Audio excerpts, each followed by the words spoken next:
আর কোনো কষ্ট হচ্ছে না তোমার? না রে মা, বাচ্চা হয়ে যাওয়ার পর আবার কি কষ্ট হয়, ওই হালকা একটু ব্যথা হচ্ছে। ও প্রথম প্রথম বাচ্চা হওয়ার সময় একটু একটু কষ্ট হবে, বাড়ি যেয়ে ভালো মন্দ খেলে সব ঠিক হয়ে যাবে গিন্নি। ওগো ছেলেটাকে ধরো গো, লাফালাফি করতে গিয়ে নিচেতে পড়ে যাবে নাইলে এখনই। হ্যাঁ গিন্নি ধরি ধরি। শোনা বাপ আমার, কি খাবা? হ্যাঁ গো বৌমা, এই ছেলে কি খাবে বলছে, এখন কি কটু দুধ খাওয়ানো যাবে? কটু দুধ খাবি না বলছিস বাপ? পুরা মুখ মিনছে, এখন বুকের দুধ খাবে, এখন আবার কইটুর দুধ খাই? হরলিক্স খাবি নাকি বাপ? বৌমা ফটকে বাইরে আছে, ভিতরে আসবে না নাকি? দেখো একবার ওকে। দেখে আর কি বল ছিড়বা, সবই তো ঘাড় মেরে দিলা। তোমার যা বিষয় সম্পত্তি আছে সব তো আধে ভাগ নিয়ে নেবে। কি বলছে তোর ওই ছেলে, এখন থেকে তো সম্পত্তির ভাগ নেবে বলছে বে, শালা টাকলা চুদা।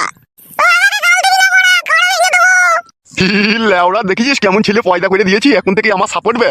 তোর ঘাড় ভেঙে দেবো, তোর সাপোর্ট ভরে দেবো আমি। বে তালা বাবাকে গাল দিবি না, ঘুটিয়ে মেরে দেবো।